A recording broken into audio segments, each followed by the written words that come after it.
अगर आप मान के चलिए कि सेकेंड राउंड में आप कह दें कि भाई बीजेपी की सीटें हम डबल कर देंगे, यानी 18 थी 36 हो जाएंगी, आप कहें नहीं भाई इससे भी ज्यादा कर दीजिए, ट्रिपल कर दीजिए, उसको आप 54 तक ले जाइए, सेकेंड फेज जो भी आएगा 29 तारीख को, उसकी हम बात कर रहे हैं।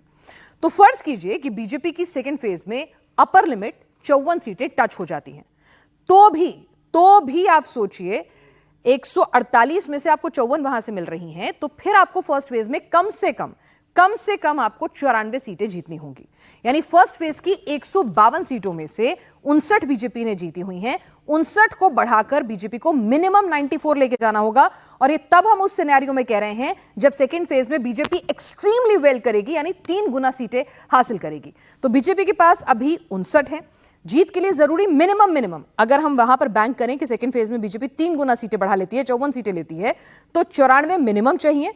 और अगर वहां पे स्मूथ बीजेपी कोई चांस नहीं लेना चाहती है तो 100 कम से कम चाहिए बीजेपी को, अगर मैजिक नंबर 148 जो है वो पार करना है।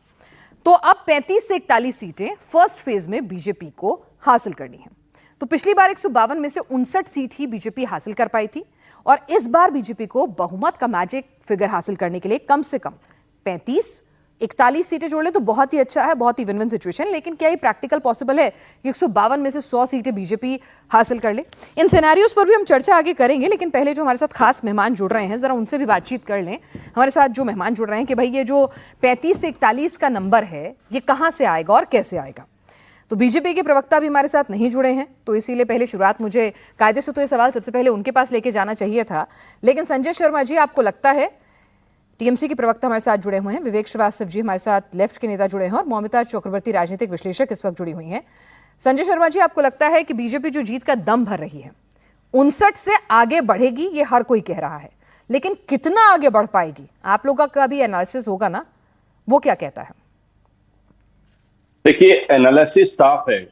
2021 में भारतीय जनता पार्टी को जो सीटें मिली थी उसके पृष्ठभूमि में हम जाएंगे तो 2019 लोकसभा में भारतीय जनता पार्टी को 18 लोकसभा की सीटें प्राप्त हुई थी।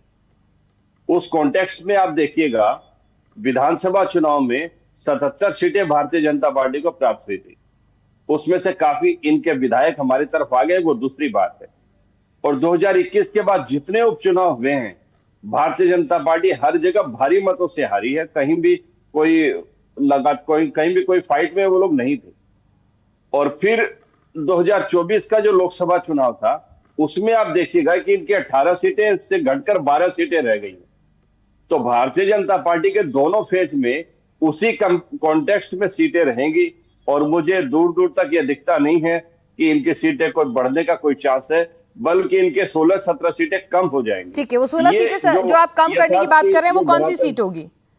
मतलब किस रीजन से आएंगी? नॉर्थ बंगाल में 30 सीटें हासिल की थी बीजेपी ने 54 में से, तो कहां से, कौन से रीजन से आ रही हैं? क्योंकि ये वाले रीजन जो है sir, practically vote percentage, demography के हिसाब से, बॉर्डर से नेबरिंग एरिया, तमाम फैक्टर्स जो हैं वो बीजेपी को थोड़ी एडवांटेज दिलाते हैं समूचे बंगाल की कंपैरिजन में। इनकी 5 से 7 सीटें नॉर्थ बंगाल में कम आएंगी। ठीक है, इसी जोन में 5 से 7 सीटें कम आएंगी, और कुछ सीटें वहां इनके कम आएंगी। एक्चुअली इसके पीछे यदि हम ब्रॉड वे में देखें, भारतीय जनता पार्टी ने, इनके विधायकों ने, इनके सांसदों ने, विधायक और सांसद बनने के बाद जनता के कनेक्ट में ये लोग रहे नहीं। और भारतीय जनता पार्टी की जो सांप्रदायिकता की राजनीति है वो बंगाल की धरती पर चलती नहीं है। और दूसरी तरफ तृणमूल कांग्रेस, जननेत्री दीदी ममता बनर्जी के समकक्ष भारतीय जनता पार्टी के पास अभी कोई ऐसा नेता नहीं है जिसका संघर्षों और आंदोलनों का अतीत रहा हो। ठीक है सर, अभी बीजेपी के हमारे साथ प्रवक्ता नहीं जुड़े हैं, तो शायद इसका मुफीद जवाब सबसे अगर कोई दे सकता था तो वो बीजेपी के प्रवक्ता दे सकते थे कि भाई आपका कैलकुलेशन कह रहा है कि 59 से भी नंबर घट जाएगा, और नॉर्थ बंगाल से कम आप कह रहे हैं कि 5 से 6 सीटें कम होंगी, और भी कुछ सीटें हैं जो घट सकती हैं। मौमिता कुछ कहना चाह रही है। मौमिता, ठीक है, बीजेपी को 59 को मिनिमम टू मिनिमम अगर मैजिक फिगर 148 चाहिए तो यहां पर 94 मिनिमम चाहिए, यानी कि 35 तो लानी ही है। अब सवाल यह है कहां से लाएंगे? यहां पर संजय जी तो उल्टा 15 कम करवा रहे हैं, जाहिर सी बात है वो कम कराएंगे भी, विरोधी पार्टी हैं।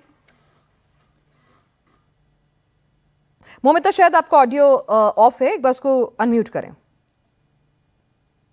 So I'm audible now, right? Yes, you are. देखिए पिनाज, मैं आंकड़ा देकर बात करना चाहूंगी। जैसे कि अभी क्या है कि जो 294 सीट है, इसमें आफ्टर एसआईआर 190 एसआईआर के दौरान 190 सीट्स गॉट अफेक्टेड।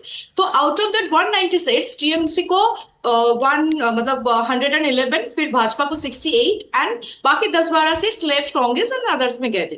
तो टीएमसी ना यहाँ से सब्सटेंशियली गेन किया था।